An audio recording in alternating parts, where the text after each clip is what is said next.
Programming Throwdown, episode 183, landing a software job in 2025. Take it away, Jason. Yeah. Hey, everybody. So we pushed an episode out last month that was about AI-assisted coding. And a lot of people reached out to me, emailed me personally on LinkedIn. There were some comments. A lot of people reached out with questions, with asking. I actually met several people I did a Zoom call with who are asking for help, landing their first job. So since that episode, I've met, I think, 3 or 4 people over Zoom. And so it really gave a ton of feedback, like it had a big impact.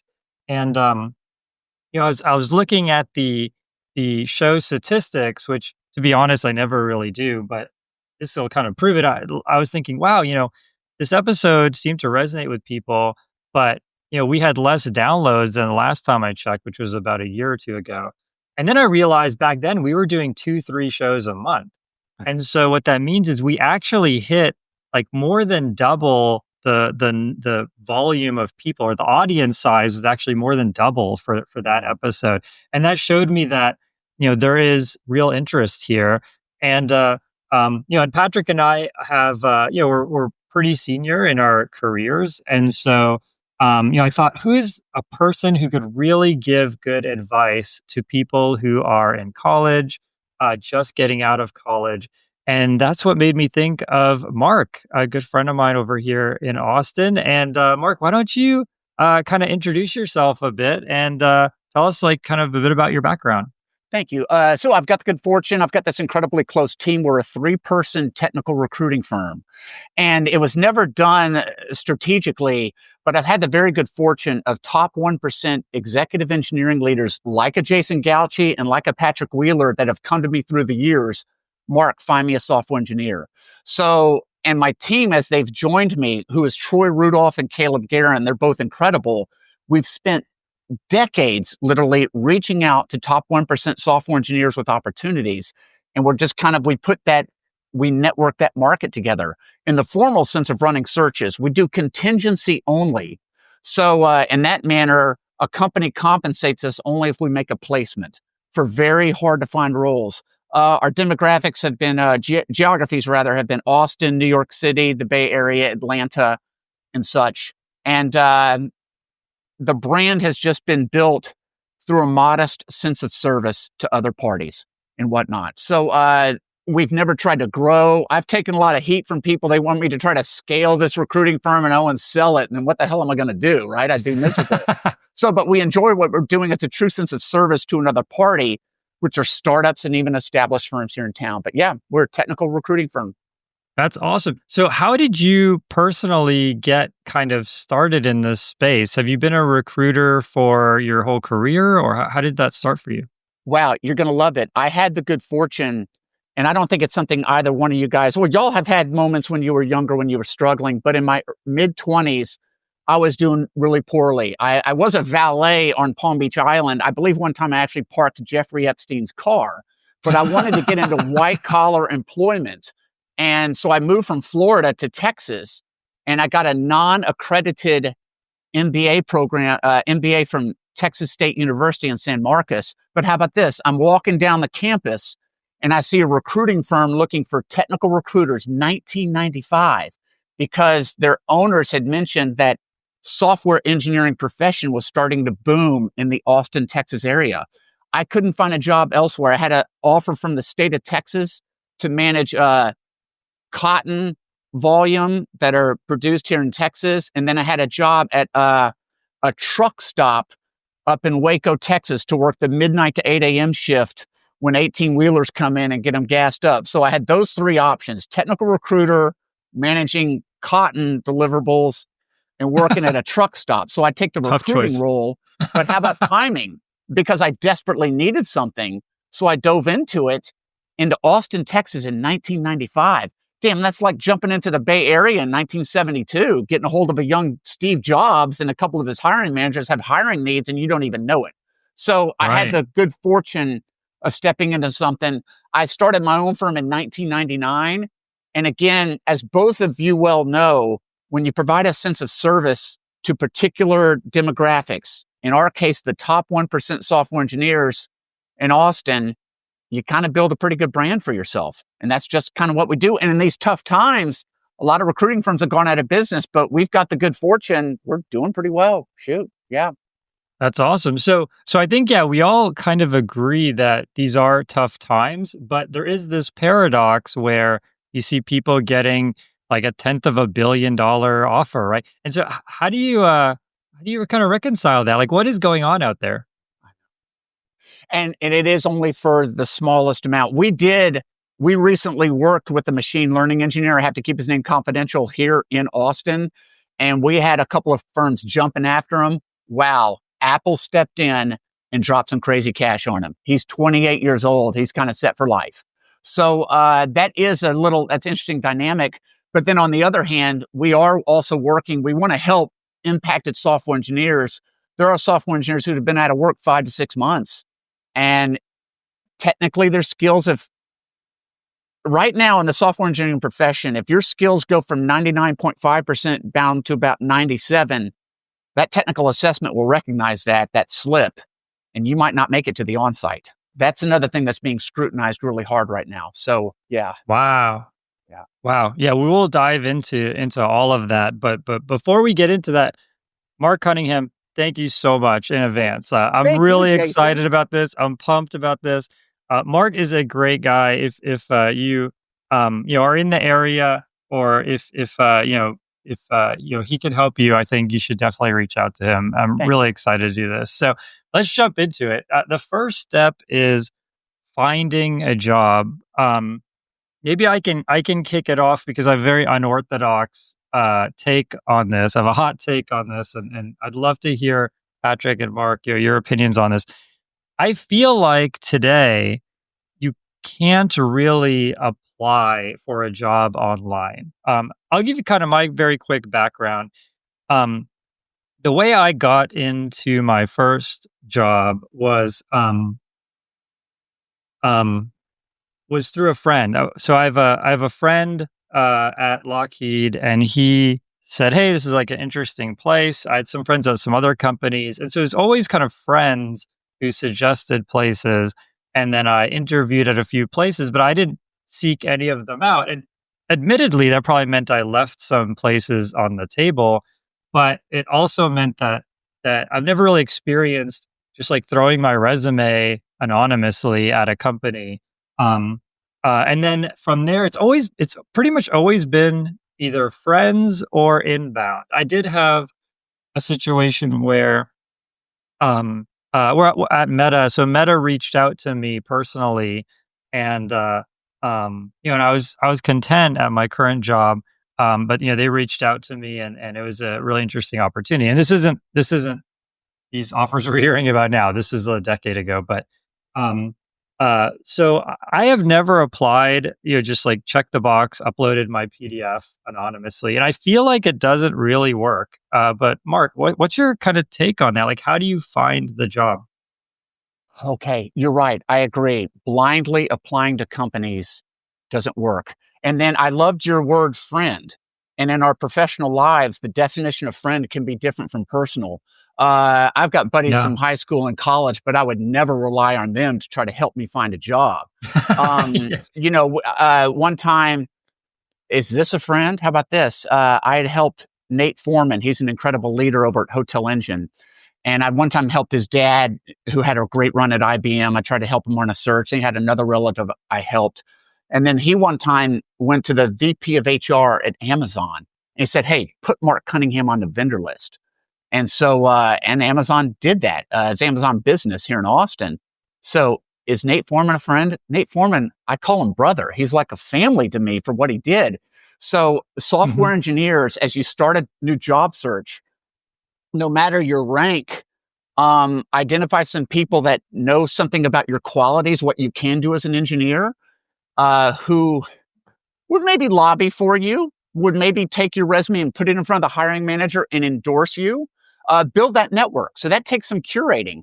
spend a weekend to find from your college days, maybe even 2 or 5 to 6 coworkers. Both of you probably have upwards of maybe 9 to 10 coworkers that you would go to the executive team at the companies you work at and say, wow, got to talk to this person. Very talented. I've always enjoyed working with them. And then that endorsement does contribute. So that's the first thing to do. If you work at a company that has similar firms of a similar industry in your same area, like healthcare technology is pretty hot here in Austin, you can target those as well.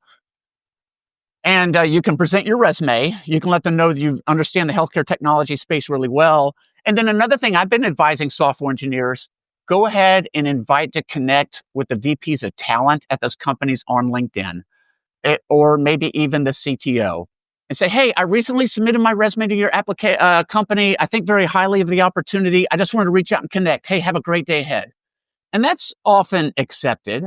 It's not going to guarantee an interview, but it's better than just cold applying, because I know a lot of great software engineers. They're sending out 25 to 30 applications a day and they're getting nothing. Find relevant companies, curate a list of 6 to 7 people that would endorse you to that company. And then also find maybe related firms, fintech, healthcare technology, real estate tech. There's realtor.com in town, and there's also SetPoint. Yeah, that makes sense. I think if you don't have that friend group, I think maybe the next best thing is building that friend group through things like Meetup and other places where you can network. Damn good point. And again, in the software engineering space, in your space, Jason, the friends you've developed haven't been at happy hours, having beers, maybe a couple of folks, but it's a solution you've provided. And then the whole team got recognized for it. And everyone goes, damn, it was Jason's code that made that shit happen. And then those are 5 friends that you just picked up for life. I'll make a slight addendum, I'll say. I think there is, having worked at a number of large firms, and I think there is a difference between like really small places, medium-sized, and then like large corporations or whatever. But I think working at large corporations, there is targeted university relations, university targeting. So if you do go to a traditional 4-year, master's degree, PhD, there is something to just applying to the blank box or at your, recruiting event on your campus. There's like special handling where I think you can get more traction, because it can be a bit like, well, I'm in school, I don't really have people who can vouch for my work. And I think there is like some amount of special cases where that can work. And then to your guys' point though, applying with a friend though, just so people know, again, at large companies, there's 2 levels. There's giving a friend a resume, and then when they put it in, they're going to say, do you know this person? How well do you know this person? I think Mark kind of referred to it as like endorsement. So there are 2 levels. Asking someone to put your resume in really isn't that big of a hurdle, because they normally just submit it to the internal box, which probably adds a little extra juice. But if they're willing to write a comment at all about like some vouching for your technical capabilities, then it takes it to a new level where you're sort of unlocking that at least someone's going to look at it, try to talk to you, try to put it in front of someone. And so there are kind of like levels there and slight division. So a blanket statement is a little hard, but no, absolutely the advice is, if you can, going through those channels of people reaching out is definitely better. But there can be times and situations where other stuff does work.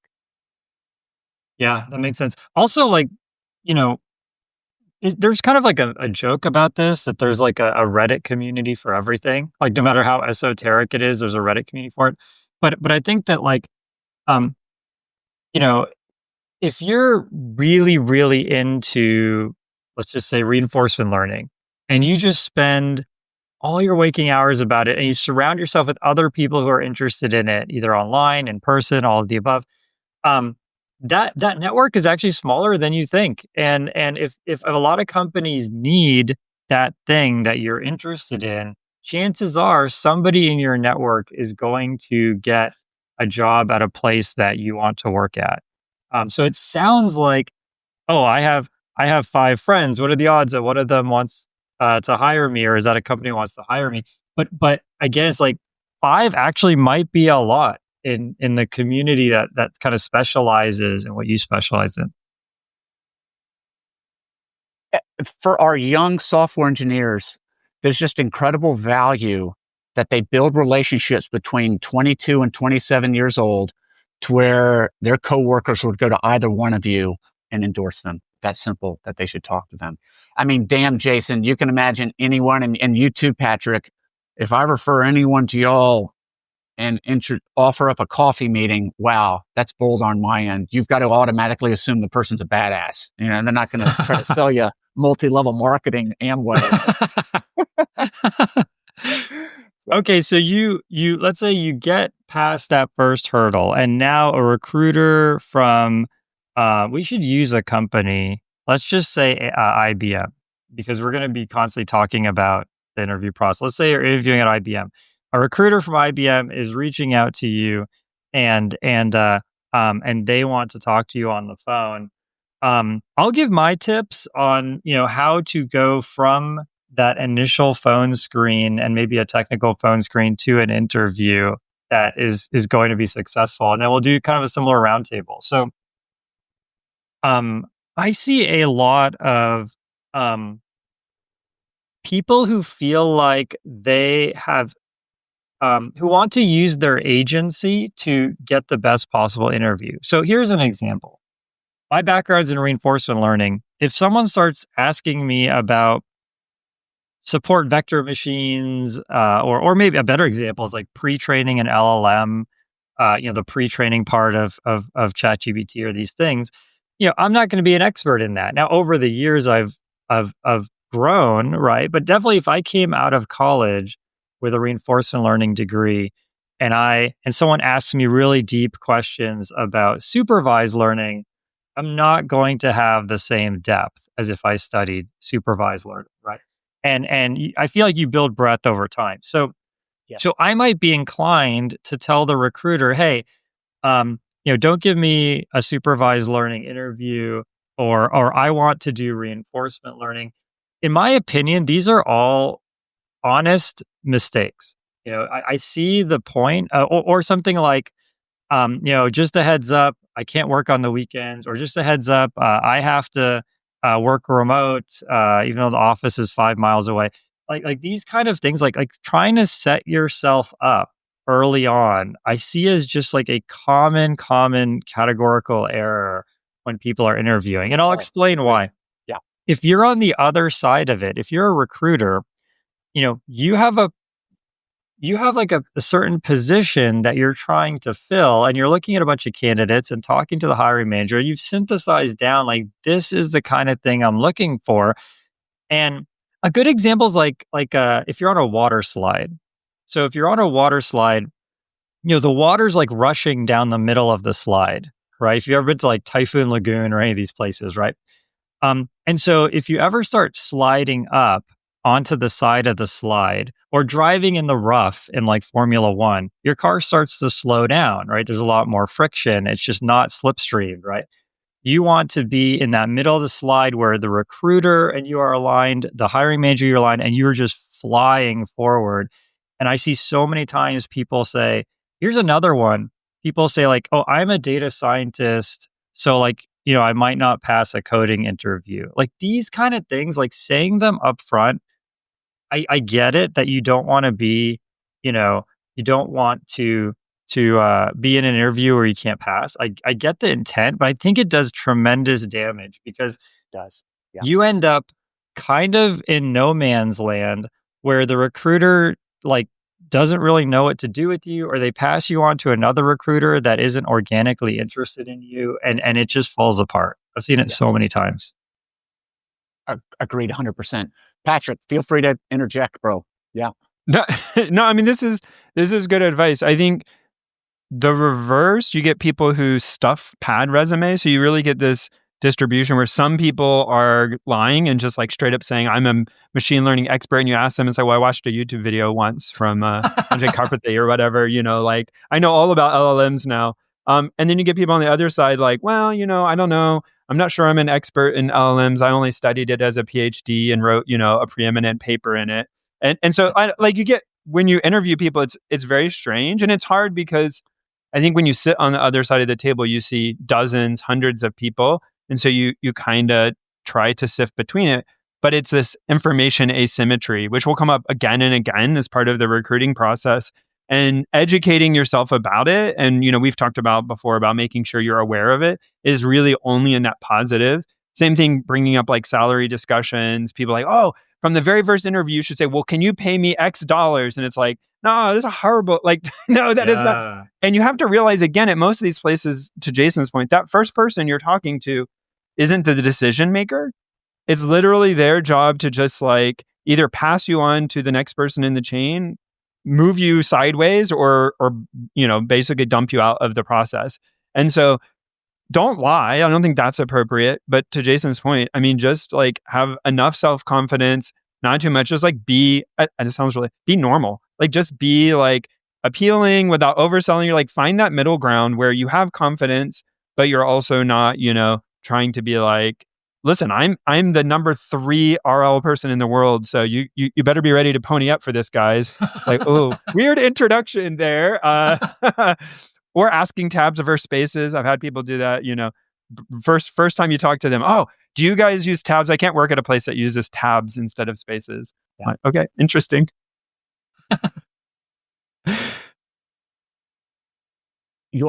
I'll add a go ahead. words. Yeah, go for it, Mark. Upon an initial interview with the company, I'm a big fan of this. To your words, Jason, is you let that individual know from high level. I just find the opportunity super exciting. I'm all ears, kick it off. As you know, when you engage with another person, when you invite that person to talk and control the conversation, that's very well received. So you start the process with that. Yeah. But then also, too, both of you know this well, too. You've now presented yourself as an audience to that person. We love having audiences. And then lastly, all 3 of us can identify with the great joy of proper interjection, not interruption, but interjection. So as you listen to another party, they paint the landscape for you. And as they paint the landscape, you can fill in that landscape in that initial introduction. Like, wow, Jason and Patrick, they get it. They know exactly what I'm talking about because all you did was just comment a little bit on their words. And they're like, wow, what a quality conversation. I presented the opportunity. They have a good idea. Granted, Jason made it clear he's mostly machine learning type engineer rather than reinforcement learning or this or that, but he made it kind of clear. But wow, he got exactly what I was saying. I think we take him to the next round. So invite the other party, invite the internal recruiter or the hiring manager to speak first. They'll paint the landscape. You'll finish out that landscape. You properly interject, and that goes really well. And then you finish it off by saying, wow, I'm super excited about next steps. Have a great day.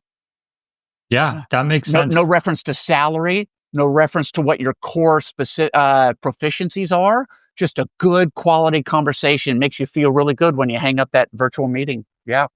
That makes a ton of sense. Patrick, you hit on something really interesting when you said don't lie. So there's, I think there's 2 kinds of lies, so to speak.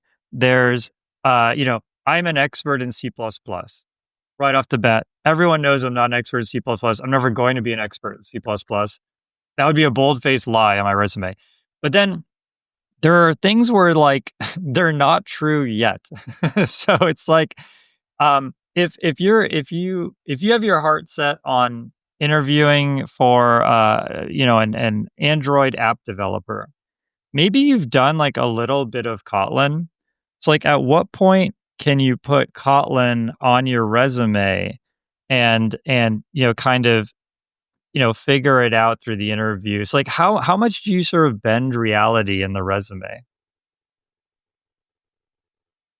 I think that, yeah, this is a fair point. And I guess I would say, and maybe like it would be interesting to hear Mark's perspective as well, like as he sort of coaches people on like how to kind of like curate a resume here. But I think it's fine to list things as like, hey, I'm interested, or like language I'm familiar with, or language like as keywords. Cool. Like, I don't think that's lying. But then if someone, for instance, like I need people who are proficient in C++. So if you say, to your point, I'm aspirational in C++, but without saying aspirational, and the very first thing I'm going to do is pass you to someone who's going to ask you a C++ coding question. And then if you can't write C++, it's a big miss there. Now, if you say, hey, I have done a little bit of C++. I'm, happy to learn it, happy to work in it. But it's been a while, or, I think kind of playing that middle ground there is okay. But I mean, I've interviewed people before, like, oh, I'm a programmer. I know these 3 languages. And you sit them down, and it's like, and I've told them any language you want, it's fine. Do this something, and they go to write a for loop, and they're like, oh, I don't remember how to write a for loop, and it's like, wait, what? Like any language you want. How does it go again? Like, how do I Yeah. recommend? And it's like, okay, you're not like, I don't know what code you did, but you're not a programmer. So it really leaves a bad taste when someone gets caught in a like, wow, this isn't a stretch. This is just a straight up fabrication. Yeah, I don't, Mark, when you like help people, I presume like, going through resumes or helping them curate resumes, what kind of guidance do you give about putting the right stuff there at the right level of communication? Good point. They can itemize that or make it specific on their resume what their core languages are. And then they're also familiar with something. Some words I've shared with software engineers in interviews is that their proficiencies have been earned. They've had the good fortune. I say, hey, let them know it's a good fortune that they've been at times thrown into environments where they've had to scale immediately, and it's non-negotiable.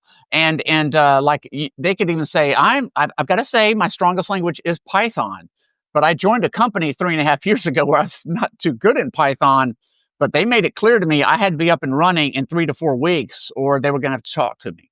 And so I made that clear. And so what I'd love to do in terms of a technical assessment, if you had a project that you wanted to give me with a 7-day deadline, because there's often 2 types of projects, 60-minute deadline, they give it to you, you open it up, you got 60 minutes.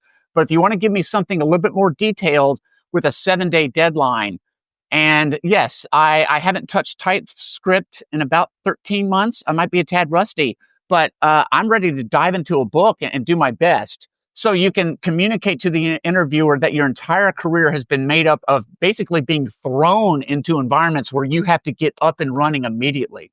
Both of y'all have probably had the luxury of engineers that have kind of ramped up nicely in your eyes. And to the point to where they could say that. They could tell a company that they ramp quickly. So just kind of keeping it optimistic again, you know what I mean? Rather than saying to a firm, hey, these are my best languages, these are my second best, and these are the ones I'm kind of rusty with. They always just scale every time they're thrown into something. Yeah, that's a great point. Great advice. Go ahead, Patrick. On the lying thing, though, I will say, like, don't put like projects or companies that you've worked for that you definitely haven't done. And you're not ready to talk about. So yes. First of all, if you put if you put down a company and you've not worked there or a degree, like they will most of the time do a background check and it will surface up that you've not been there. And no matter how good you are for lying, you will, and you see it in the news sometimes, even high level people do this, which is nuts to me. But like, that's a straight up lie. Don't cross that boundary. Yep. But then also putting projects down, like if you put a project down, like from college or a GitHub, thing that you worked on, and then, someone asks questions and you don't have some narrative, some story, to Mark's point. This is an example of this. Like, if you're not ready to talk, don't put it there. People put stuff down and then it's like, well, why did you put it here? Like, Patrick. Yes. That's a good point. The overrepresentation. We build ourselves up too much and we disappoint to the downside. Humility matters. Sorry, Jason. Yeah, no, that's a fantastic point. There's that saying like master of all trades, jack of all trades, master of one. Did you know it's actually supposed to be master of one? Master of none is a joke that came out like also in the 1800s, and that actually became more popular than the original, which is jack of all trades, master of one. And so I think that is the approach here. It's like, if you know that Android companies building Android apps need Kotlin, and maybe you haven't done a lot of Kotlin, you need to be a master of something, right? So you can say like, I am a master of C++. I know C++ inside and out, but I also, you can put Kotlin as one of your languages. And then, if you get, and you should be able to at least write an interview answer in Kotlin, like a for loop, for example. Like that would be pretty egregious, right? But, if push comes to shove, like you can kind of say, hey, my core language is C++, but, I'm learning Kotlin. I've done some things in Kotlin. And I would say that have something you're really good at that is coding software related, right? that's your core. And if you have that, you can, it's so in Patrick's example, if someone said, oh, I picked Kotlin because I know, it matters to you, Patrick, but I forgot how to write a for loop, but I know in C++ it looks like this. That would be a very different conversation. You'd say, oh, here's the difference, and you could move on from there, right? So jack of all trades and master of one, I think, can help a lot. I do think stretching the truth a little bit is okay. When I was starting out, I put, I wrote CUDA kernels for my PhD dissertation to make it run faster. And it was one of these things where, we didn't have Claude Code, but I ran it, I got the wrong answer, I fudged my way through it. Yeah. And I wouldn't really say that I could write a CUDA kernel efficiently. It would be Stack Overflow and fudging my way through it till I got the answer. But I still put CUDA as one of my, kind of things that I've done. And so in that sense, I do think that that's kind of where you can kind of play that game. So you don't want to be so humble that you don't put things that are important, but you also don't want to be a liar. You have to find that place where like most people would kind of understand where you're coming from. And especially for both of your levels, I got to throw some praise at y'all, is that if a candidate's resume gave the impression to both of you that they're strong in AWS or a particular language, but then they didn't meet your bar, it's over immediately. Right. I had a situation. Might never work with that person again. Yeah. Yeah. I had a situation where someone did ask me a ton of questions. This is showing my age a little bit, but they asked me a ton of questions about support vector machines, which were popular, in the early 2010s, pre 2010s. And I just didn't know, and I failed that interview. But, what happened was they kind of saw my background. I kind of got a chance to do another interview on, the area that I did know. And then also it taught me that there's an area that I don't know. And support vector machines is at least interesting enough that this company was willing to make it a whole interview. And so maybe it is something I should know about. So failing an interview, to wrap this up, like getting the interview and failing it is actually better for you most times than not getting the interview. And so, yes, learning. It's a learning experience. You nailed it. Right. Yeah. As long as you're not, like what Patrick says, very egregious. If you haven't mastered one skill in the field, you have to go and do that first, and then come back and listen to this episode.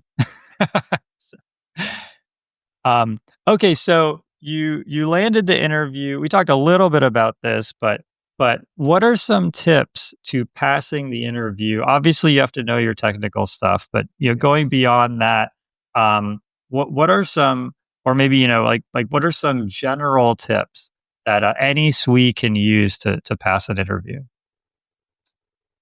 You want to start? Mark, kick us off. I'll kick it off. There is value, especially for both of you, whatever the answer might be, in volume, in the time that you deliver that answer, and to the point, everything that you're just looking for in the answer. Sometimes when we are asked questions, we go on narratives that extend well beyond what that person was even looking for. And that will immediately test y'all's patience too, in addition to missing it. So you go, okay, in terms of the code, Patrick, this is what you're, okay, all right, this is what you're looking for, specifically TypeScript. Okay, here we go. And then they'd start delivering that answer, and it would be nothing more than what you asked for. So, and again, starting originally how you invite, both of you get invited to kick off the process. You drive the whole process. You drive the direction of the interview. And then your answers are specifically what you asked of. This day and age, the majority of people, their answers aren't enough or they're too much. Ouch. If I were on a job search for both of you, our phone calls wouldn't even last 3 minutes. I'm sometimes on calls that are 8.5 minutes long and my eyes are just glazed over, because it was more than we needed. Yeah. Simplicity, that's a great point. That's a lot of people don't give the interviewer time to talk. And one thing to recognize, well, there's actually two things I want to talk about. One is interviewing is a very, very insecure, it will challenge your security and your confidence. And the reason is the interviewer has asked that question 100 times and has the answer right there in front of them. You don't. You've never seen this question before. And so that can feel really intimidating. I've had interviews where like I actually did really well and thought I did terrible because it felt like the interviewers were always one step ahead. And I just didn't take into account the fact that, well, yeah, they know the answer already, right? Yeah. And so your interviewer knows the answer, and if you show that you know your general stuff and you engage in a two-way dialogue, sometimes you can actually get hints that you wouldn't have got otherwise. Yeah, I think a couple of things. Also, to your point, Jason, sometimes the person asking the question can be missing an assumption intentionally or unintentionally, or just be straight up wrong. Like, oh, and as a person being interviewed, you have to handle that very carefully. Like, you can say, hey, there's an issue here, or I'm not sure, I understand, I don't agree, or can we can I do it this way, or sort of. And to your point, if you're gracious about it, the person will kind of just tell you what they're looking for, and you think that's a black mark. But if you handle it with grace, it's much better than if you become, which I've had before, they become very inflamed and combative. But I also think that a lot of people who conduct interviews are themselves, which is very unfortunate, insecure. So they're trying to prove by virtue of having picked a challenging question that has some trick to it, that they're, that they know what they're doing. And there are a lot of bad interviewers out there, but their managers also somewhat know that. And so the feedback from those interviews is taken based on the person doing the interview. But coming back to something that Mark said like a lot earlier, and I think makes sense here, and this is like one of those, like, it's actually just general life advice, I guess, but people like talking. So the more that you can give a succinct answer and let the interviewer talk, the more positive they feel about the conversation. Because when they reflect back on it, they're left with this experience of like, I like that guy, And it's like, well, no, you just like yourself, but we all like ourselves, or, have massive issues. So, I mean, I think that's like a very, very real part of it. And the way to get there, in my mind, I think mentally can be realizing that like you are good enough to like apply for this job. They wanted to talk to you. They want to ultimately hire you. So they want to have time to pitch you. So in every one of those interviews, yes, they're like grading you. But if you're a good candidate, you should feel like you're a good candidate to have a little bit of that confidence. Maybe you have to do the thing in the mirror where you make yourself big and roar or whatever. I don't know, one of those techniques. But then you should realize that the reason they're talking is because they want to pitch you. They want to convince you. I think a lot of candidates get this belief that like, oh my gosh, I would be so desperately lucky to work here. And I guess maybe that gets into dating advice or something, which I haven't also not done in a very long time. But, you don't want to be desperate. Like, let them pitch you. Let them sell you. Now, don't ask them like, well, why should I work here? Okay, you got to be subtle about it. But there's a craft there, and it takes a maturity to answer not too short, not too long, and that comes with growth. And everything you talked about, Patrick, it's the hidden emotion underneath is that individual's curious. We love curious individuals. That's right. Yeah. They just want to know, wow, what is Jason and Patrick doing? I find it super cool. I'm all ears, and I'm just going to give you what you ask of me and nothing more, the answers. Yeah, I think, because interviews are like, artificially demoralizing for the things we talked about, you have to kind of, I love your example, but I imagine Patrick in the mirror like, oh, I'm a lion. You have to be artificially moralizing to really cancel that out. I think, I remember I had an interview where, and this is becoming less of an issue nowadays, but this was a big issue before I really knew about the other areas of AI, and two, when reinforcement learning was not really known or popular. And I got asked all these kind of tough questions.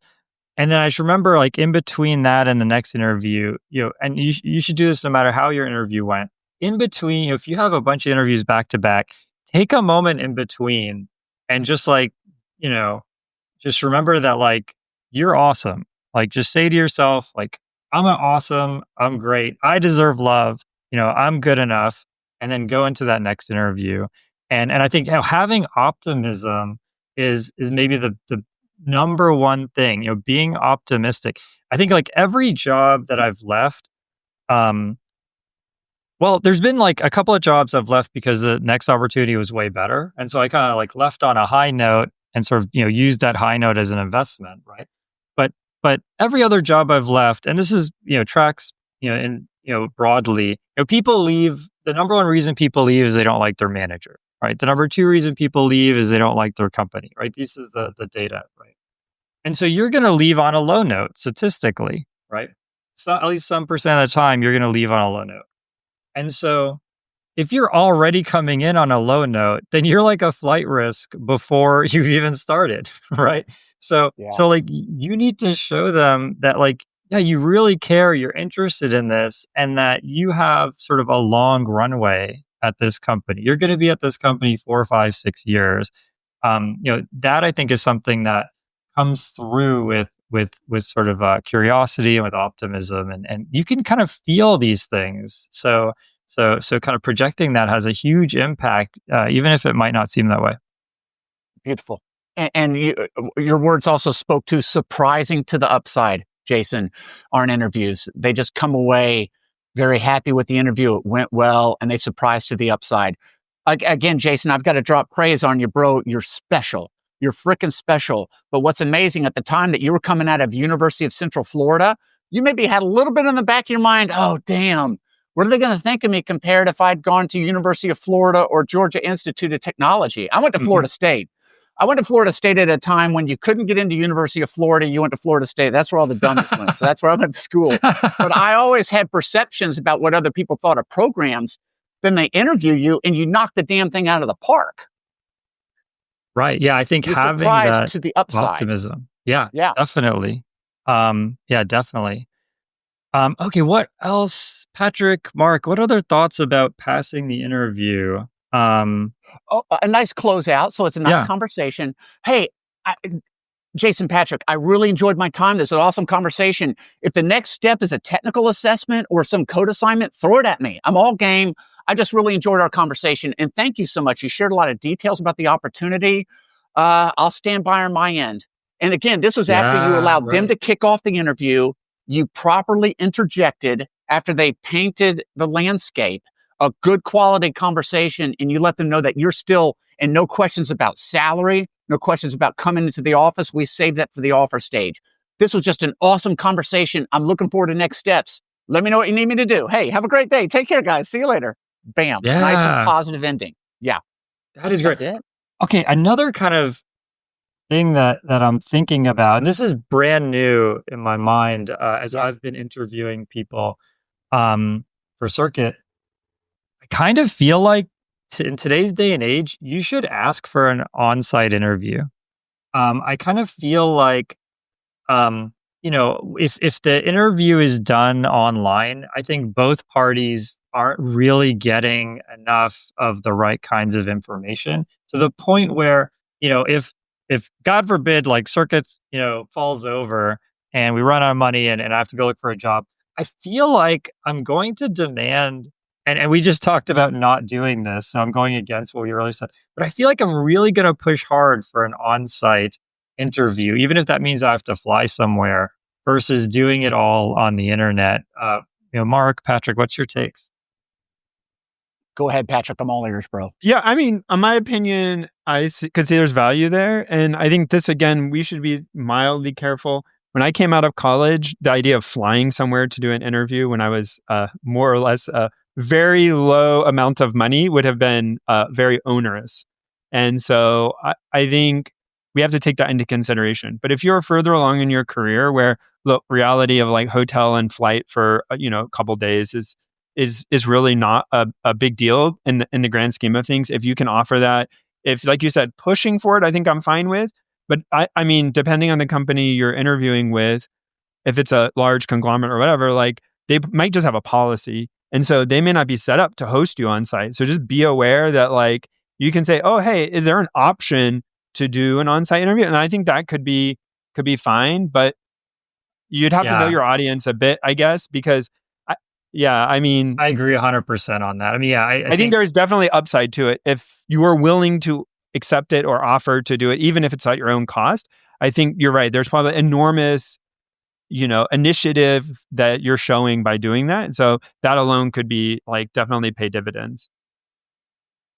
And another neat thing is that, as we well know, there is still a pretty material delta between virtual meetings and in person. So you could reference, hey, I've really enjoyed the process from here. And if you need me to fly out just to meet everyone in person, I'd love to. And then this is special. If your consistency results in a very positive in-person interview after 2 to 3 positive virtual interviews, you basically kind of slam dunk that process. I mean, we already know if the 3 of us got together for coffee, it'd be a damn good time. Patrick, Jason, and I got together. We had a hell of a time. I even felt like I don't even belong in your presence, but we still had a damn good time. It was awesome. We would. It was awesome. So point being, you can say that you are hungry and you'd love to try to come out. Oh, my travel schedule is kind of rough for the next couple of weeks, but I'd love to meet everyone in person. And then when you have that positive in-person experience that's consistent with the positive virtual experiences, bam, slam dunk. Yeah, that makes sense. So I guess to kind of like reconcile all this, yeah, definitely, don't say, oh, if the interview is remote, I'm not interested. Like, definitely you don't want to set ultimatums like that. Good point. But I think it's good to say, hey, is it possible, or given the choice, I'd love to do the interview on site. And I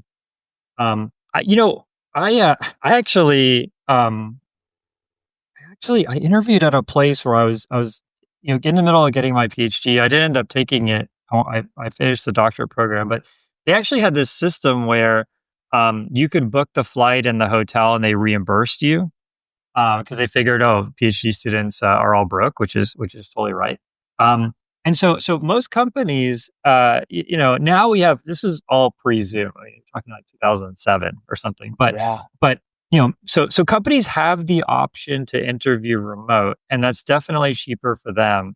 But you can always float that, and if you can float it where they pay for it, that's the best. I would highly recommend taking them up on that and doing the interview in person. If you're going to spend 4, 5, 6, 8, 20 years at a company, it's probably worth it to fly over there and meet the people before you pick which one that is. So even if you have to pay out of pocket, I think if you're really serious about a company, then I would probably make that flight. And in fairness, the company probably, if it gets to that point, the company probably would pay. Yeah, Flight. I mean, it's a relatively small amount of money. I mean, there's some logistics around how do you pay a flight for someone who's not an employee. So they have some logistical things, but yeah, they should, from a financial standpoint, should totally do it. All right, so you passed the interview. Now, this next step is really interesting because sometimes it's not even a thing that you can even do, and other times it's the most important thing. And this is the reverse interview. So if you interview at a big company, one of several things will happen. Either they will basically tell you, look, you have to accept the offer, and then we're going to place you wherever we think you belong. That can happen. That happened to me at Google. I ended up writing JavaScript for a year, and it actually was fine. And so in that case, I didn't have a reverse interview. I took whatever job they suggested for me. But as you get more senior, or as you interview at smaller companies or whatever, you can have the opportunity to do a reverse interview. So this is where, you might have an offer, or you might just have a verbal offer. But the company has said, you passed, your interview went great. And you get an opportunity to meet your boss, talk to the rest of the team, maybe talk to the executives, right? So Mark, I'd love to hear from you, because you have such a diverse set of folks that you've helped. What is the kind of reverse interview process like in general, and how do you sort of coach people through that? What I often say when we get to that stage is let them know that, again, you're super excited to meet with your hiring manager. And if you don't mind me asking, hiring manager, just what my core function will be, what you'll need out of me, the primary requirements, ramp up time. It's usually over 3 months or something like that. But whatever you need from me, I can start prepping now just so I walk into this ready to go. As we well know, the number one thing for all new employees at a company is to get up and running as quickly as possible with the team. So what do you need on my end? What do you need me to do? Again, my constant theme is the sense of service. So even though we've made it past the interview stage, it does make an argument. Okay, well, what are you going to pay me? What do my benefits look like? We can politely do that stuff, but you're my boss. What do you need me to do? Nothing is more better received than the sense of service to another person. And so when the boss feels that, he or she will drop those requirements of what needs to be done, what they need to have done in the first 30, 60, 90 days. Okay, awesome. Thank you. I'm on it. Hey, I might talk with HR. I haven't had a chance to look at the healthcare benefits. I don't take much vacation, but I'm going to check into PTO. And then something else, the itemized if-then. We'll talk about that when it comes to negotiating salary. Is that, oh God, I know they came in at 170. If you could do 180, I'll open up that DocuSign, fill out all the fields, and set my start date. When you set definitive actions, if a company can do something, there's candidates today. If you can do 180, I feel a little bit better about it. Shit, I'm not going to give you 180 then.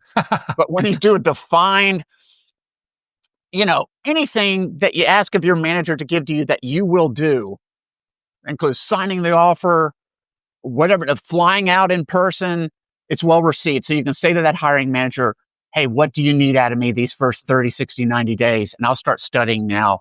And again, it will just be so well received. Yeah. Yeah, that makes sense. I think the reverse interview is a rare opportunity for you to potentially meet somebody who is, I don't know how to say this.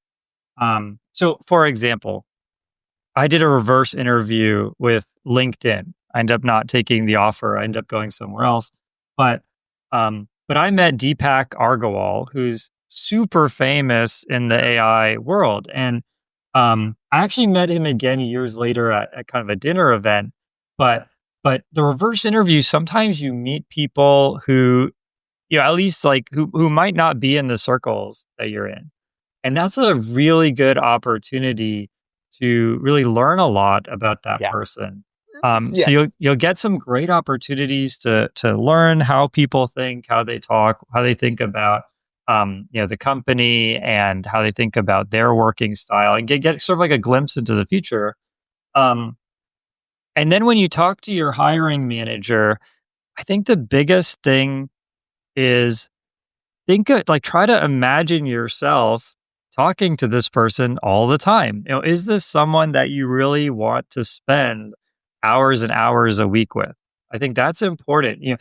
I've seen people take jobs, that were given amazing compensation packages at very reputable companies, but the sort of honeymoon phase, wears off quickly.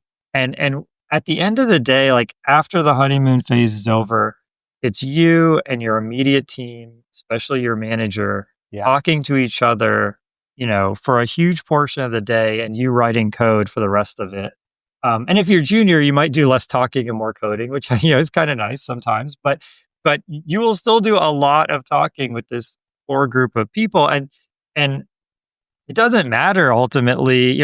Like at some point, once you've been working with people for a year, 2 years, 3 years, it almost doesn't matter whether the company is making phones or a website, or if the company is a law office. Like you just end up forming sort of this community, and that becomes your life. And if that is really unhappy, makes you very unhappy, nothing else can really fill that void. Love it, Jason. And again, both of you got to levels that you did, not only with your brilliance, but your delivery for those people. I imagine earlier in your years, you guys were some of the quiet members of audiences and whatnot, and you just did whatever was put in front of you, and that elevated you over time. Some people use words and conniving efforts, and they can elevate themselves. If you're very intelligent, but you're also got a hell of an ego on you, and you can do well in life. But both of you guys made it through your sense of service. You delivered on everything that was put in front of you. You probably both had very nice humility about you, and then it contributed to just very good quality conversations with those people. And then you were, both of you before age 30, you were up and with that crowd.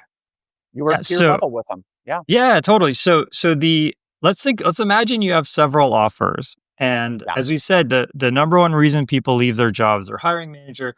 Hiring manager is obviously very important. What are things that a candidate can do in that reverse interview, like to find red flags? I'll throw one out there. Yeah. Okay, I want to make sure I anonymize. I get rid of the PII, the personal information out of this story. But I did a reverse interview, and the hiring manager spent a lot of time talking about how they had a much higher position at their last company, and how they took a lower position at this company, and they were trying to spin it as kind of a like, I'm going to be fast tracked because I was super high up at the last company, but they were also like really bemoaning it. And I could tell that there was real insecurity there. And I could tell that this is somebody who's going to climb to the top and probably step on my face on the way there and use my face to get to get to the next rung of the ladder. Yeah. And so I think insecurity is actually the number one red flag. If your manager is insecure and if they spend a lot of time talking about their own personal growth, in the future, that is if you have the choice, you should run away from that. Agreed 100%. Patrick, feel free to run with that. Yeah. What are other red flags, Patrick? Yeah, I mean, I'm not sure about red flags, but I guess for me, and we kind of pivoted weirdly, but it kind of doesn't, is like thinking about career growth, right? Like, you mentioned like, hey, you can, what do you call it, like fail upward. There are people who for some reason seem really bad at their job, but just seem to like get promoted. They always leave right before everything goes to, flames and, is bad. Like, but, and you got to be careful when you're kind of picking a manager. But I think if I think back through my career, and this is what I try to like when people ask me, for this kind of advice, is think through like what kind of mentorship are you looking for? And are you getting that mentorship like from your manager or from the team or from your position? Or are you not looking? I'm just looking to practice my craft and I'm looking to drive in a more leadership role. And I think there's a being real about what it is that you are looking for. It sounds kind of bad, like out of the job. Well, of course, a paycheck, like that's true. Yeah. But then also, there's a big difference working for a deeply technical manager versus a person who's expecting you to be independent and autonomous. And we talked about how you represent your resume, but you also need to understand what they're looking for. And Mark kind of mentioned that, like, what is the next step here? What are you looking for me to do? How are you looking for me to ramp up? Is a key indication of making sure you understand the thing, because getting the job is great, but in practice, what matters more is like the area under the curve. Well, unless maybe you're getting $100 million signing bonus, then maybe that impulse is all that matters. But like in general, like getting a good momentum can cover up for a lot of other issues. And you can really accelerate if the manager is saying, look, I'm looking for people to come in and like churn and work with me, and they have a history of execution, then, you can learn that. If they're coming in and saying, look, I'm looking for you to come in and start delivering for sort of technically leading the work, a team, whatever, you need to say like, am I going to be able to do that? Or is there going to be a missed expectation there? And I think those initial things are really, really important, and understanding what your and your manager's relationship expectation is going to look like. And so having a wrong one there, I guess, is a really long-winded way of saying like a red flag is a misalignment there. If you're really junior in something, and there's overlap, right? You can realize that it always is going to feel really hard or too much burden And so it's not saying that you have to feel like I can come in and crush it. Like that's not always true. Like you can grow into it. But if there's too big of a delta there, Yeah. then you could run into trouble. Excellent point. Yeah, Oh, damn, we totally lost agree. Kevin. There, you're back. There, Okay, yeah. gotcha. Fixed Just it. he faded out for a bit. So one other thing I noticed, and I really dislike how this has become almost like a political thing. So take this word literally, not figuratively. Yeah. Really look for diversity on the team.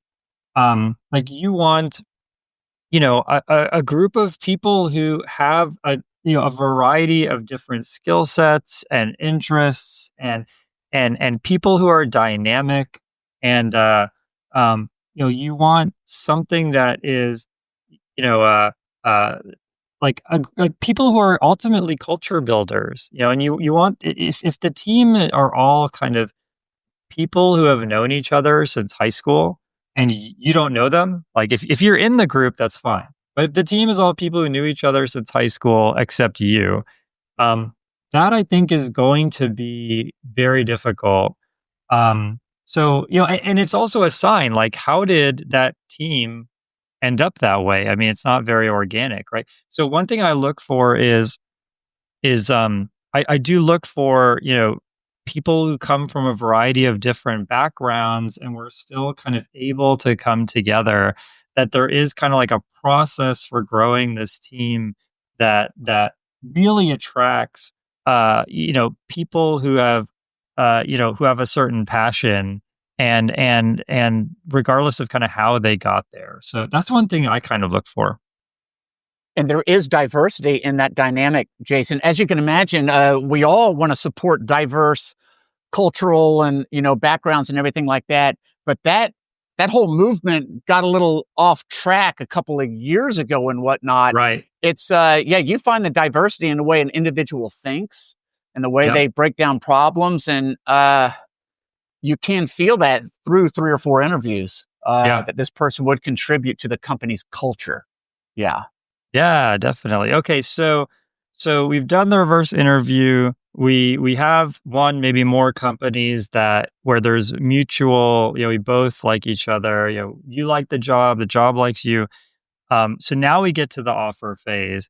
I'll throw out a few things just to kick off this discussion. Then maybe we'll go Mark and then Patrick, and we'll go around the table. A few things, I think that, you should try not to make the first offer, unless you're looking for exactly what you already have. That's kind of the exception. So if you have a compensation of X and you're looking for exactly X, you could throw that out there. If you get kind of pressured to reveal your compensation, what I usually say is something like, I think that compensation data is pretty confidential, and I don't really feel it's fair to my current employer to tell you all of the details that they have taken so much time and energy preparing for me, right? And so try to not give out the first offer. With that said, you also want to be super in tune to what your expectation is. And there's levels.fyi, there's a bunch of resources for this. But I think the way to do this is beforehand, before you really take the job, or start even negotiating, think about, like, what is the bare minimum that you would take for this job? And, it might even be zero. Maybe you're working for FEMA doing some disaster relief for the flooding we're having here in Texas, and you would do it for free, right? Now, should you do it for free? Maybe not, but at least, like, you set that lower bound. Maybe the lower bound is, I need to make more than I'm making right now. Otherwise, it's just not going to happen because I'm paycheck to paycheck, right? Like, maybe that's your lower bound, right? But set that lower bound in advance, because the more you talk to the company, the more invested you are, emotionally and literally in your time, and the more you're likely to compromise. And so setting something in advance, right? And then on the other side, and Mark, you kind of alluded to this, set your upper bound. set the number that if they reach that number, you're gone. You're gone. I mean, take 2 weeks notice, but like Yes, you're exactly. effectively gone today. Like you sign the offer today that you'll start a month from now or whatever it is, but you're gone.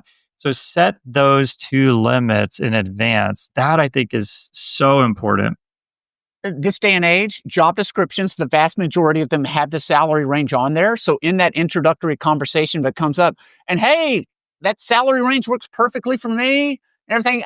And again, it's just all about creating that very positive experience in that first round.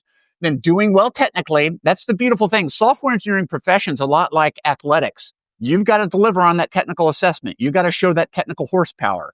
And then if you do the in-person, the final on-site and everything, again, to your point, Jason, you almost start interviewing the company. The pivot changes from you pursuing the company is now starting to pursue you. And you can have that private conversation. Now, if the job tops at 170, you can't throw 205 out there. That's out. But you could say, hey, I am currently at 163K base. I've got about an 8% bonus, and they do match my 401k. That takes me up to about 181. I just wanted to ask, Jason, if $180 is on the table on the base, again, I'll open up that document and I'll sign. I'm ready. Right. And then the beautiful thing is, if you decline that offer, but y'all come back with 176, I still won. I got your company's best offer. I got the best offer. Yep. I think that, having that weight behind it of, you give me this offer, Yeah. and in exchange, I'm giving you a guarantee signature. That is really how you negotiate. And then if they come back with, something less than that, then what that means is you have to decide whether you should lower your upper bound or not. And that takes time. This is another thing that is actually in hot debate. So, do you, what do you do with an exploding offer? My view historically has been to basically ask for more time. But I think that the way you really counter the proper way to counter an exploding offer is with your upper bound. Like, because you've set that upper bound in advance, you're totally prepared to handle exploding offers. If someone says, "Oh, I didn't explain it," exploding offers where someone says, "We're offering you this, but you have to sign in the next 24 hours." If they come back with that, you just come back with your upper bound. You said, "Hey, I've already thought this through, and actually I need this. And if you give me this, then I'll sign it in the next hour, in the next 5 minutes." Because like you've already kind of like internalized the exploding offer. And so you can say, well, like, the fact that you're not offering me this is why I can't sign it in the next 24 hours. So you're kind of putting, the responsibility and the agency back on them. And you can do that when earlier in the process, you have let them know that the problem space the company is in makes you very curious. You find it very interesting, and you really like your hiring manager. It's not talked about enough in tech, but one of the greatest luxuries is just having a great boss that you love working for, and they drop stuff on your table and you knock it out. Those two dynamics, interesting work. You really like the boss that you're going to have. So yeah, if you guys can do these numbers, I'm ready to sign. Yeah. Yeah. Patrick, what are your thoughts negotiating the offer? Yeah, I guess taking it back a step, most people aren't aware for tech offers that it isn't just a salary. So, people outside of tech won't realize it. If you're a new hire, maybe it's with Levels FYI, I feel like, well, first of all, it's a little weird sometimes. It can be non-reflective, so be careful. And same thing for, Glassdoor or anything, like just be careful. Because there is a bias in people either up or down on who report. But the offers at tech companies are typically composed of many pieces: a signing bonus, which is what we were joking about hearing for the AI people with Meta. But then also there can be relocation money that can be part of the package. There can be a base salary. There can be options or RSUs if it's a public company. There can be, or a private company, a startup, an equivalent thing. But then also, Mark was mentioning a bonus that's a target that can adjust. So it's really like the total package can be complicated. And there may be certain things, like you'll hear advice on the internet like, oh, negotiate for more vacation. It's like, well, that's an option you can ask about, but just realize some companies may not have that as a lever. They may not be able to do that. Oh, that's an informational thing. Great point, Patrick. That would simply be, hey, do you have your vacation? Yeah. Yeah. And so I think getting those things on the table too, because 401k match is money at the end of the day. And taking a job with either like, hey, you're at a really high PTO relative to this company and you're going to be a new hire. And even if you're pretty senior, a new hire may have very limited days off.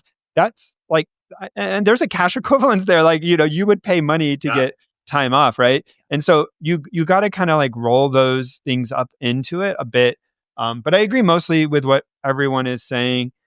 I will also just say like things not written down like in the actual offer letter aren't worth anything. Oh, I'm going to get you this, but you're going to be up for a promotion. I am going to get you a promotion within a year or two. Oh, totally.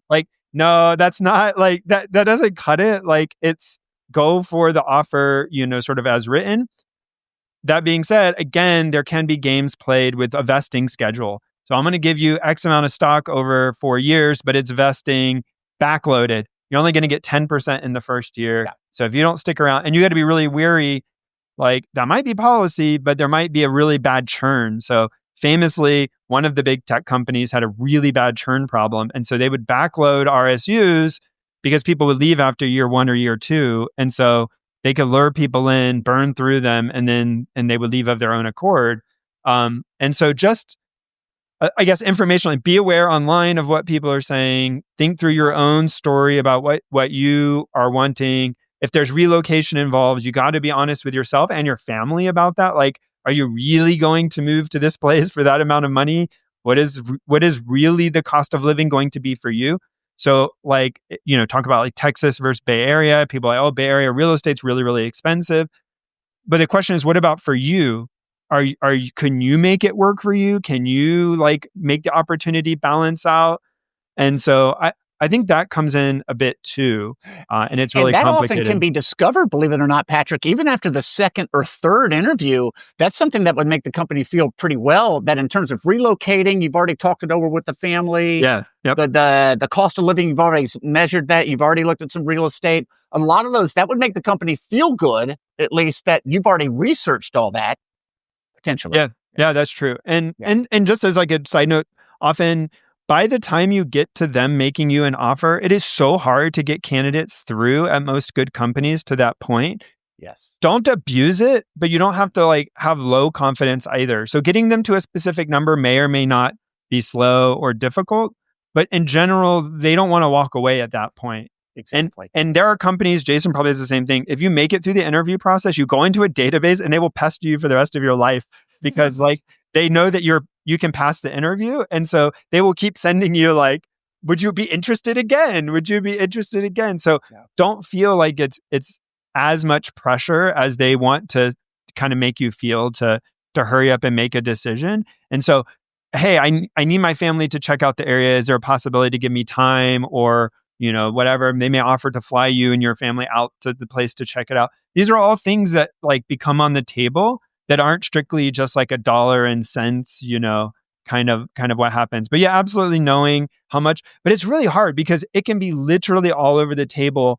You could be vastly underpaid. You could be being vastly like overpaid. So it's really hard to say, people say, don't leave for anything less than 20%. Yeah. But those absolutes are such a struggle. They are. And then because most of us end up with so much stock-based compensation, the underlying company makes up a huge portion. The difference between, Google stock, Apple stock, Facebook stock, and a startup or, something else Cisco or something. Or Cisco, like those relative momentum, velocity, value, future stock expectations, like it can dominate over, a 5% difference. And I think Mark was pointing out and Jason too, like you're picking your boss, right? If you can find a boss that you really like and that you think you could deliver for and would stick up for you, you got to think about the iterative amount of that too. Like, what about 5 years down the road, 10 years? Like, are they going to help you grow your network? Like, those all things have intrinsic value too. It could. You can make an argument almost amounts to anything. Yeah. I mean, Patrick, look at frickin' Jason. And if we found a 23-year-old graduate with a machine learning background and they were a little hustler from Texas A&M and they got an opportunity to work for Jason, I would take that even if Goldman Sachs is offering 45K more a year in annual compensation, but your boss is up in New York City and you're a little disconnected. No way. You take the offer with Jason. That's Yeah. I think that done deal. Yeah, that makes a ton of sense. Patrick, I mean, just to double click on something you said, you never, ever, ever accept future rewards. Like it is not a good idea. These things like, oh, you'll get promoted in the future, or oh, I'm going to put you on some fast track. I've seen people get burned by that so many times. So here's what's going to happen.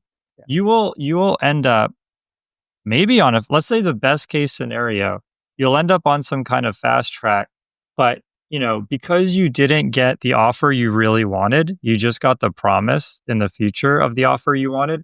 That's going to make you insecure. And because you're insecure, you're going to be the worst hiring manager because of what we talked about in the past. So like you can't do that. It's a trap. I've seen people fall into it. And so now there's a flip side. I think on one side, you should look yourself in the mirror after the interview and tell you love yourself, that you deserve love, you're great. On the flip side,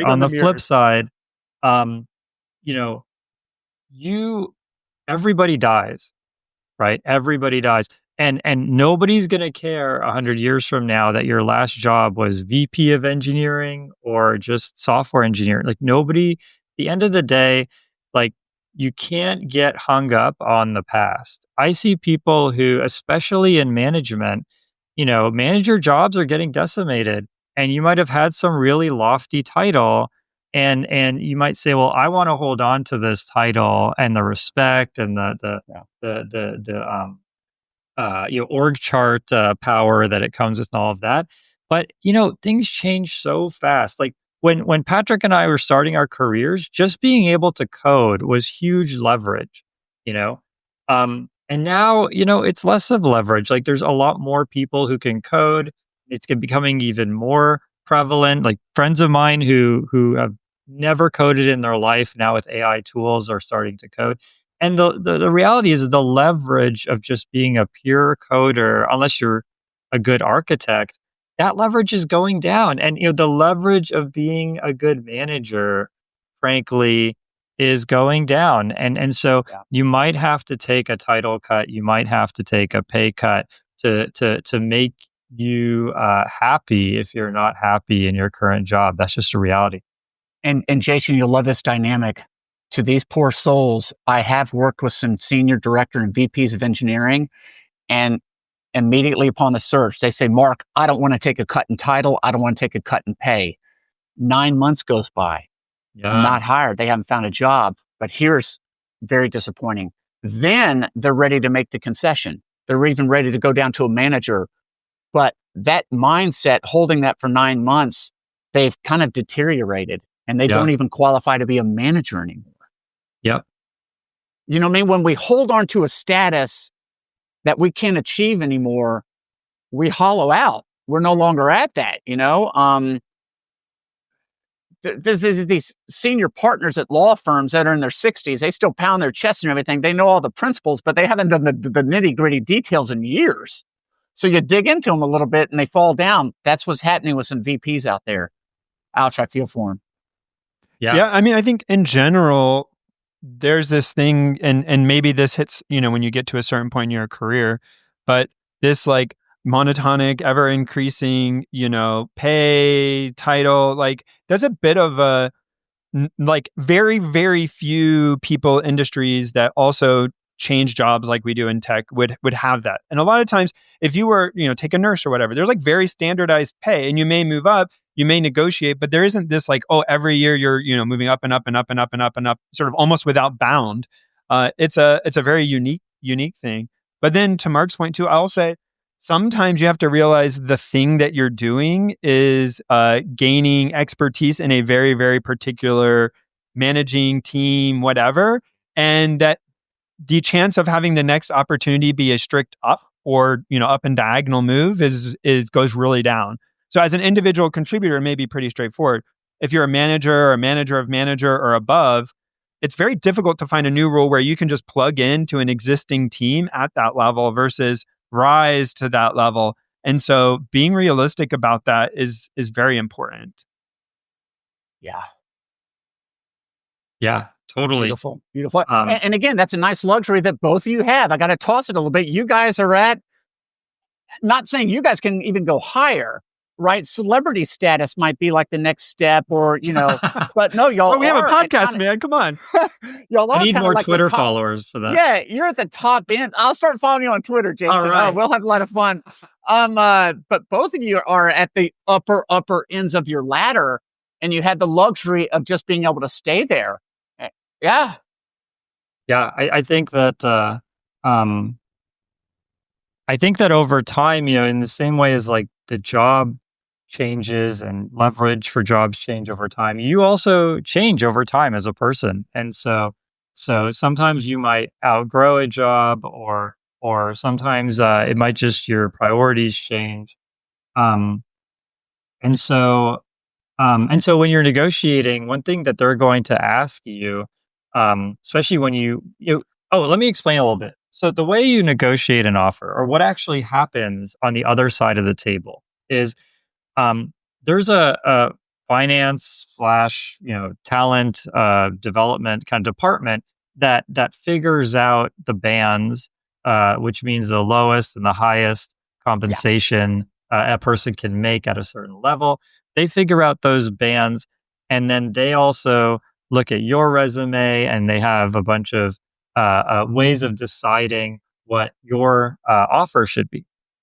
And so then when you ask for more, what's going to happen is the recruiter you're talking to, they want you to make infinite money because they want to close the deal and it's not their money, right? Yeah. So you're not really negotiating with the recruiter, although they represent the people you are negotiating with, but you're not talking directly to them. So trying to be persuasive and stuff like that is not really that useful. What's going to happen is they are going to take your request to the next level up. And so if you're within band, then a director, or maybe even a manager or a senior manager could just approve it. Once you go outside of the band, it can actually still get approved, but it has to require higher and higher levels, right? So, if you have Mark Zuckerberg approval, you could get $100 million offer. It's clearly out of the band. Yeah. So at some point you can get infinite offer, but think of it as rings of an oak tree, right? Like you have to go more and more into the inner circle of the oak tree, more to the like most senior people, most trusted people at the company to get that kind of an offer.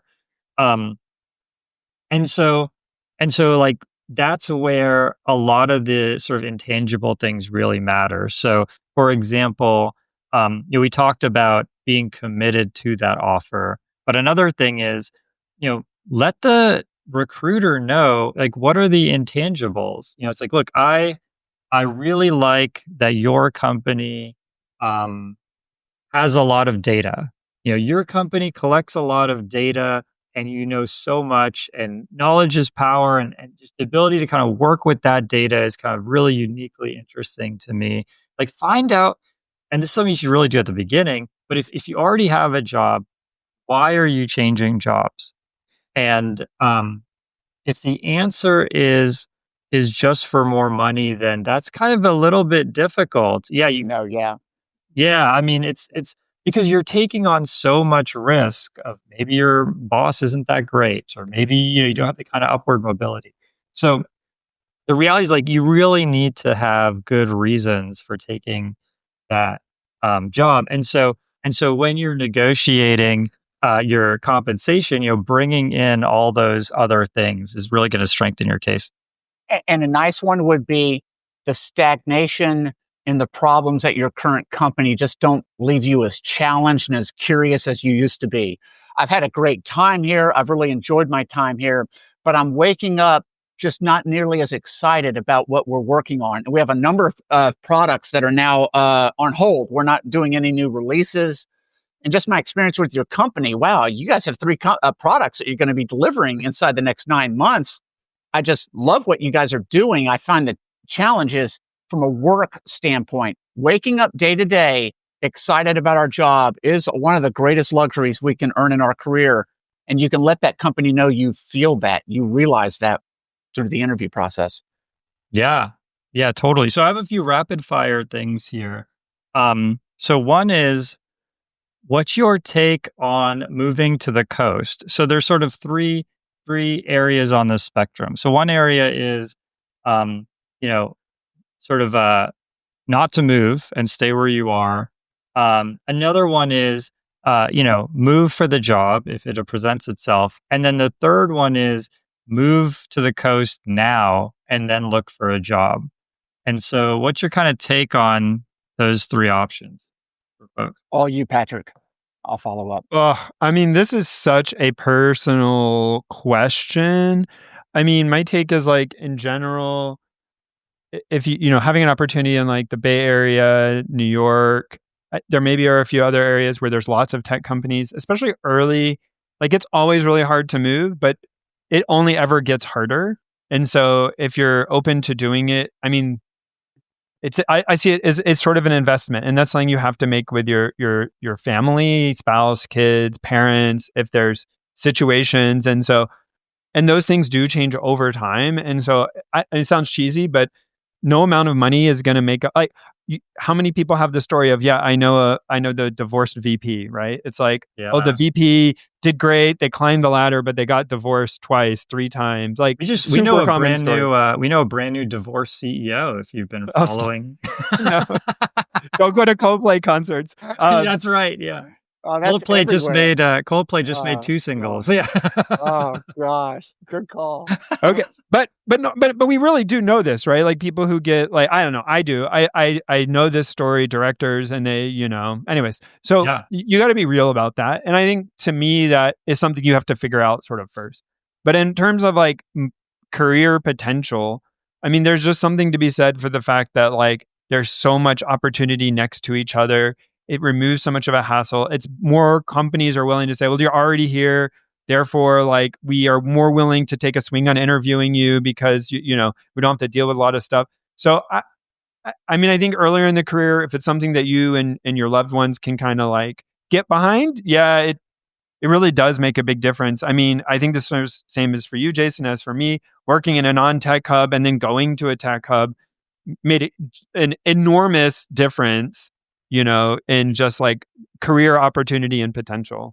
Yeah, I'll double down and then we'll talk to Mark. I think moving before you have a job, terrible idea. I think. Agreed 100%. I think that, I've had several people ask me that recently, even after we did the show, kind of like, pressing on that.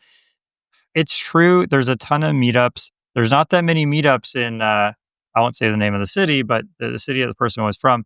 Not as many meetups, but honestly, like, especially if you're junior, companies kind of expect that you're going to be able to move, or they're going to give you the benefit of the doubt there. And so I don't think a Bay Area company is going to ignore you if you don't live there right now. On the flip side, you're saving a ton of money by not living in San Francisco without a job. So with that said, I think, if you are, if you're like relatively junior and you don't have, a lot of commitments in your current city, you don't have to take care of an elderly, family member or have children who have an anchor where you're at. Yeah, moving to the coast is just like phenomenal for your career. And I think that, Patrick and I definitely wouldn't be where we are without having done that. Yeah, good point.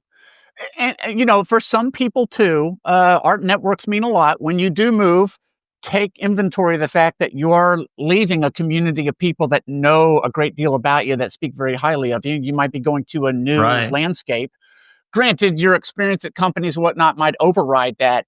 But again, for both of you, just imagine the incredible value of the networks you've built in the places where you've worked. And if either one of you left, like Jason, if you left Austin now and went to Reston, Virginia, you might know a couple of folks or some stuff, but wow, damn, dude. Yeah. Yeah, I think that makes sense. I think, this is a sunk cost fallacy because, we had COVID, and during COVID time, you couldn't shake anyone's hand. And so it really leveled the playing field. And so, Patrick and I both moved in the middle of COVID. There's other people who are living in West Virginia who could get the same tech job and have exactly the same experience as someone in downtown SF. In fact, probably just completely better because because a lot of the things in West Virginia didn't shut down. So like you have childcare and these other things. So you're actually like strictly better off in West Virginia in mid 2020 than downtown SF. Yeah, good point. Good point. But that's the past. And kind of like we talked about with job titles, you can't hold yourself, you can't compare yourself to a version of you that existed in 2020. You're not being fair to yourself. Like this is the era we're in now. Yeah. The COVID era is over. Totally different world. Entirely. Yeah.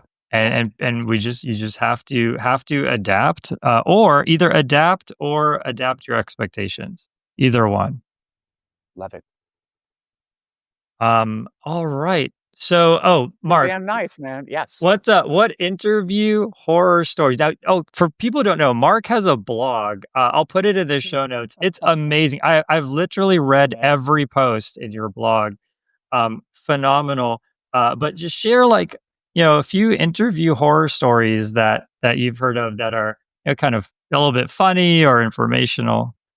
Well, again, one was a very talented software engineer on the initial interview with the hiring manager, wanted confirmation on the salary, what their title would be, and how many times they'd have to come into the office. So immediate negotiation.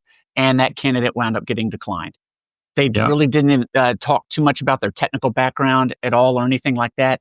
So the first interview is always, you're just a sense of service to that hiring manager. Whatever is asked of you, you deliver on it. You let them drive the conversation. So our horror stories, to your point, Jason, are, well, how many times do I have to come into the office? What's going to be my title? And I am looking for $195K base salary. First interview, dropping that. Hard requirement. Hey, you know what? I'd say see you later. Yeah. Yeah. Yep. We had a candidate recently. After 2 rounds in, he goes, "Oh, I changed my mind. I want to be fully remote."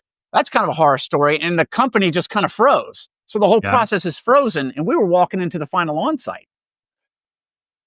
Yeah. So that's interesting. That first call, your sense of service to that company, because you applied to that company, you're interested in working there, you'd consider it. You're at their mercy. You're at their service. Whatever they ask of you, you deliver. And you let them run the show all the way up to the offer stage. And then you could kind of start interviewing them. You could turn the tables a tad, secure their best offer, find out PTO, the benefits, and do that itemized if-then. In our personal and professional lives, when you say you're going to do 3 things, if that other party will just do this one thing, it's quite often pretty successful. Yeah.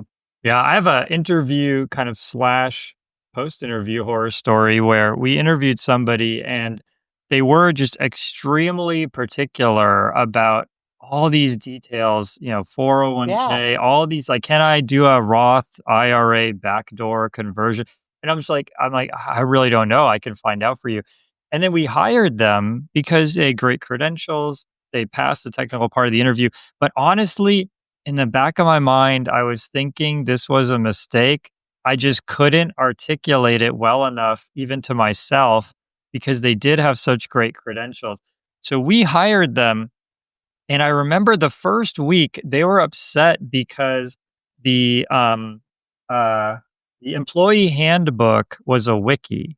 And so because it was a wiki, HR could edit it at any time.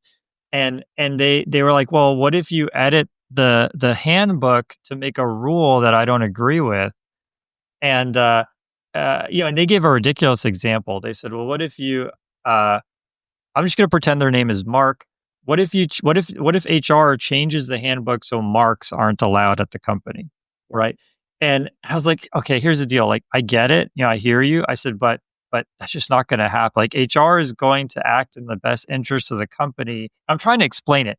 And it just, they were really upset. We went to HR. They wanted HR to give them a physical copy of the handbook and sign it.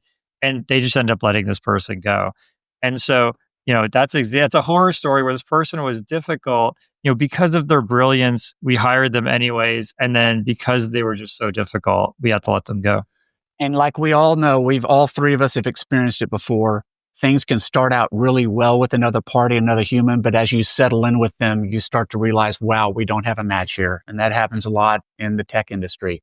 Someone can pass either one of your interviews and they settle in, and then 6 weeks later, like, oh my gosh, what has happened? We sometimes do discover real individuals later on. So another thing, just try to be as real as possible in the interview process, and the consistency of your human actions and whatnot.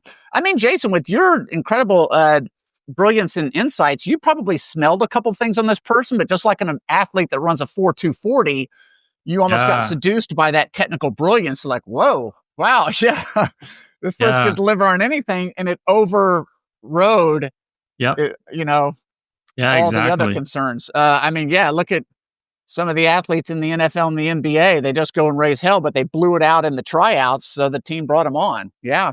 Yeah. Patrick, what's a horror story from your side? Either you interviewing or someone you interviewing dude, yeah, me interviewing, I've had a lot, but I interviewed someone one time, and horror stories may be a bit of a stretch. We've had them just go really bad, and then the debate.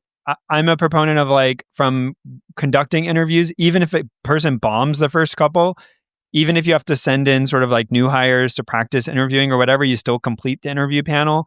But other people were pushing, like, no, just send them home. Like, they're done. They're done after one or two. This is a waste of everyone's time. Don't waste any more. I think there's like a respect you got to have there, but I do hear it. But the only one I had a person one time we were interviewing who just like insisted they didn't want to answer my question. But I asked a question, like, and I always am very upfront. Hey, this is contrived. It's just to make sure you understand how to program. So you feel free to ask any question, whatever. And they're like, you wouldn't do it this way. And I'm like, yeah, I agree. That's fine. But like, let's just do it this way. Like, this constraint for the purpose of this. Well, this is why we invented, GPUs. And I'm like, okay, well, but I'm trying to see, like, do you understand, how that works? Like, I agree with you. No, I'm just going to talk about how GPUs work. I'm like, okay, that's not really. They just like really get. And I tried again. Another question. Like, hey, what about this? Just really trying to engage them, and just like every turn, it was like, no. Well, of course, I would only like use the STL hash map because it's that's the thing, and that's how it works. And I'm like, yeah, but do you know how, like, if you were to write your own hash map, how would it work? That's a horrible idea. You should never write your own. They said that to you, Patrick? And I'm like, well, I generally agree. You shouldn't write your own cryptography. Don't write your own hash maps. Yeah, I agree. But for the sake of like exploration and curiosity, can you sort of tell me how you would make this part of it work? Yeah, I would go to, the source code for STL, and I would copy the algorithm. I'm like, okay, thank you. Patrick, for anyone that does that, you can put in the applicant tracking system, never engage with this candidate again, and you can't win in the long run. And then your network will never engage with that person. No. Yeah. My thing is what Mark kind of pointed out, and I try to tell this when I talk to other people about how I want interviews done, on my team. Like, this is how is really look for a person who's curious, a person who has energy and drive. And these are really vague, and they can get into issues. And then, I'm kind of hand waving those. But like looking to say, does this person want to engage with the team? Do they have a passion and it comes across by them asking questions. I really like the work you do. What about this part? How do you guys think about this? Where do you think the future is going here? Those kinds of questions really says this person is going to bring an energy. And if they bring an energy, it's going to overcome whatever other minor perturbances that happen because on day one, we couldn't get the credentials for their login sorted, right? If they're already like, I only took this because it was 3% more than my current job. Oh, yeah, this is not going to work. Yeah, that makes sense. I agree 100%, Patrick. Yeah, I'm sorry about that, but damn. No, you don't have to apologize. It wasn't you. It turns out there's really weird, bad people in the world. It's okay. No, there is. And it's getting a little bit worse. Our social dynamics and social connections are struggling, bro.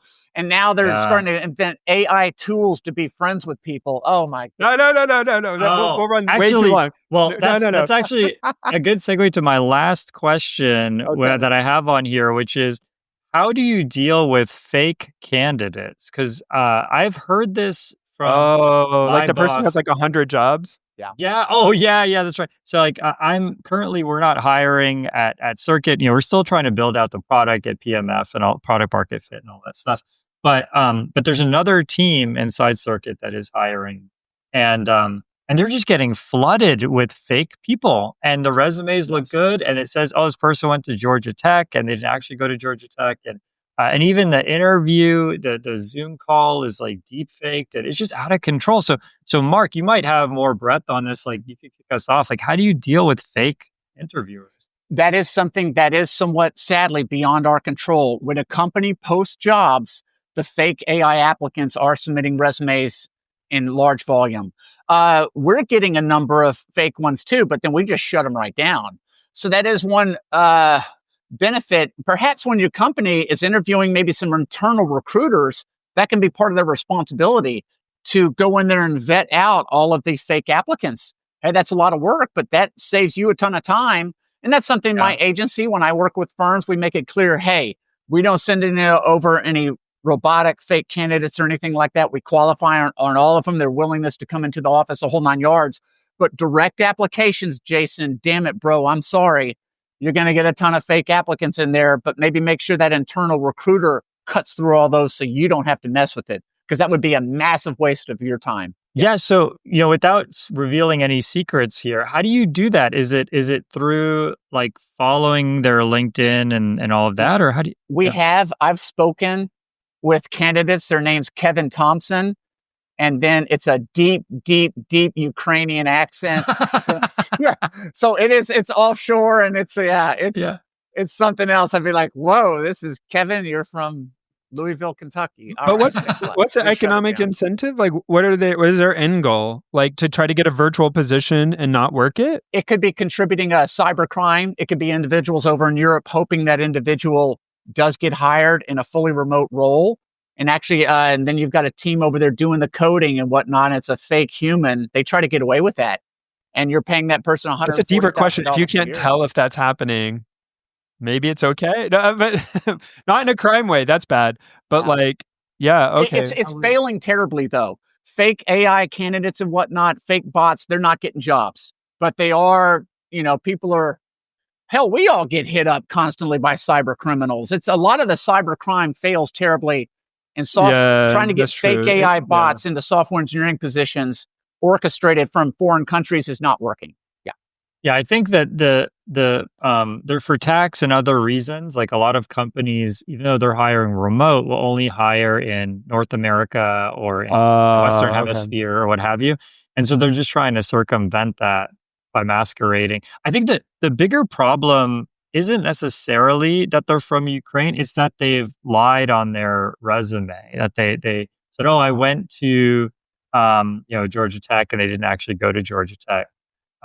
One thing that is surprising to me is how few companies do background checks.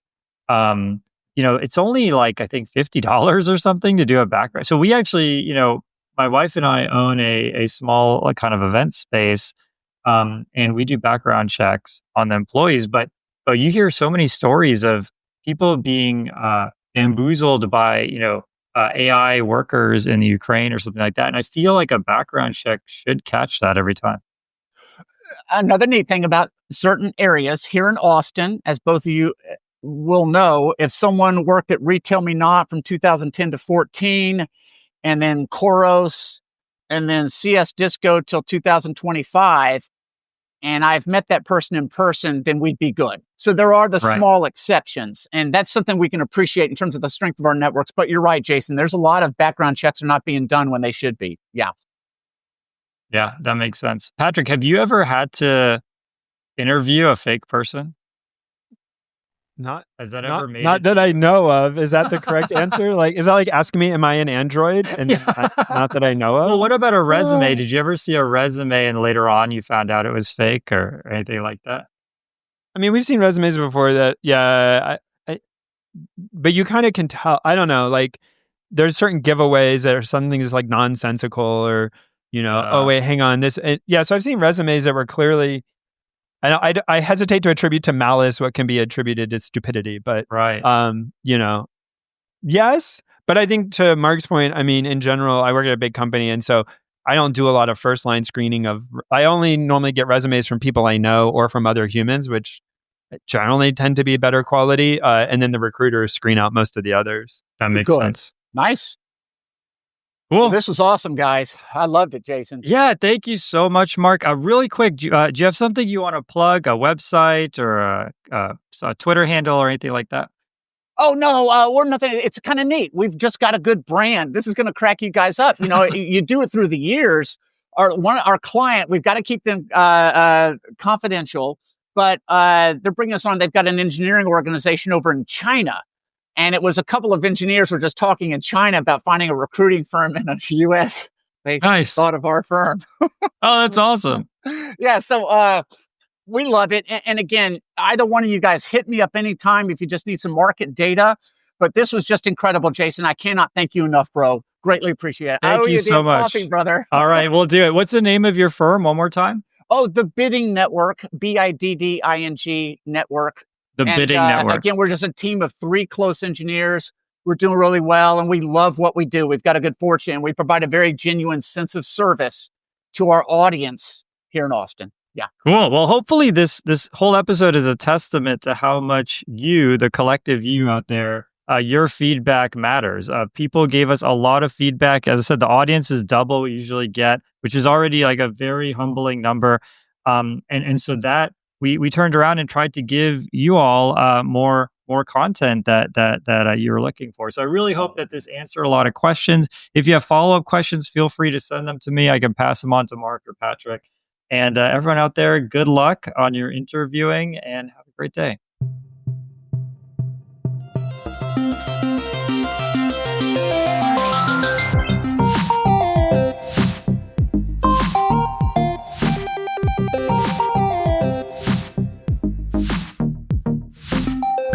Music by Eric Barndollar. Programming Throwdown is distributed under a Creative Commons Attribution Share-alike 2.0 license. You're free to share, copy, distribute, transmit the work, to remix, adapt the work, but you must provide attribution to Patrick and I, and share alike in kind.